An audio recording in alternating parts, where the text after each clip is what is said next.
Oke, kembali lagi bersama gue di channel Kutub Utara Official. Nah, di video kali ini gue akan membahas tentang kekurangan di aplikasi Alibaba terbaru 2025. Nah, jadi di sini gue akan menyebutkan apa saja kekurangan di aplikasi Alibaba ini. Nah, untuk poin yang pertama yaitu kekurangannya perihal kualitas produk, yaitu tidak konsisten, yang dimana risiko menerima barang tidak sesuai spesifikasi atau terutama dari supplier unvalid, dan juga perlu meminta stempel sebelum order besar. Jadi ini kekurangannya ya. Untuk poin yang kedua yaitu biaya tambahan yang tidak transparan. Nah, di sini buat biaya transparan ini di aplikasi Alibaba itu kurangnya transparan, yang dimana biaya logistik atau biaya cukai atau juga pajak sering tidak dihitung di harga awal. Nah, inilah dari segi kekurangan aplikasi Alibaba ini. Dan juga harga VOB, free on board, bisa berbeda dengan harga akhir. Nah, jadi perihal harga ini tidak sesuai atau tidak transparan ya. Nah, untuk poin yang ketiga yaitu komunikasi terkadang sulit.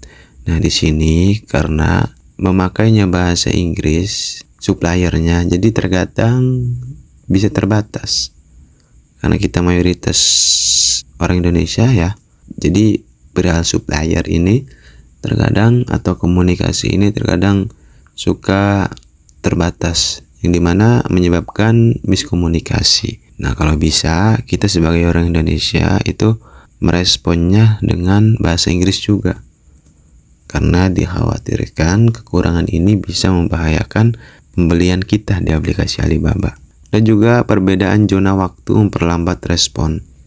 Nah, pantas ya kurangnya miskomunikasi itu, karena misalkan di Indonesia ini jam 12 siang, bisa jadi di sana mah gitu kan jam 12 malam gitu. Makanya sebisa mungkin kita yang mau belanja di aplikasi Alibaba harus benar-benar komunikasi. Nah, untuk poin yang keempat itu kekurangannya MOK tinggi untuk beberapa produk. Nah, yang dimana beberapa supplier hanya menerima order grosir besar, misalnya 1000 PCS. Nah, jadi kekurangannya buat pembeliannya itu dibatas ya. Nah, untuk poin yang selanjutnya buat kekurangannya yaitu aplikasi terkadang lambat.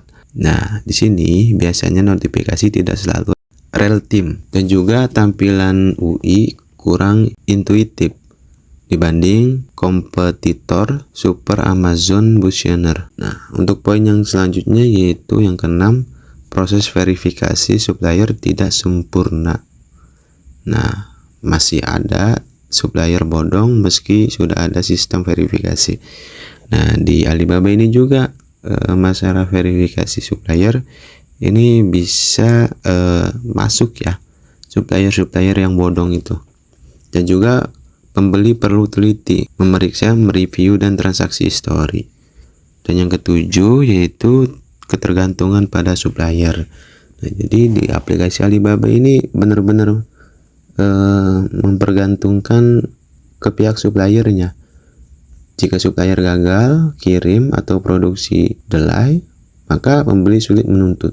Dan yang ke-8 yaitu tidak cocok untuk pembeli retail, yang dimana mayoritas produk ditujukan untuk grosir, bukan konsumen perorangan. Tips untuk mengatasi kekurangan Alibaba, yang dimana kita harus selalu pilih supplier dengan good dan rating tinggi. Dan juga gunakan trade asuransi untuk proteksi pembayaran. Dan juga ada minta stempel sebelum order besar. Nah, tips untuk mengatasi kekurangannya itu kita bisa meminta stempel sebelum orderan kita dipesan, kalau kita mau pakai orderan kita yang skala besar.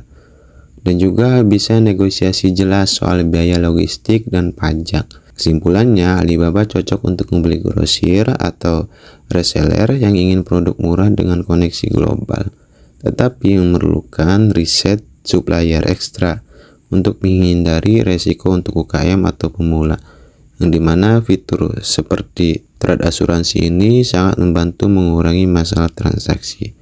Mungkin cukup sekian video dari gue, semoga bisa bermanfaat. See you next time.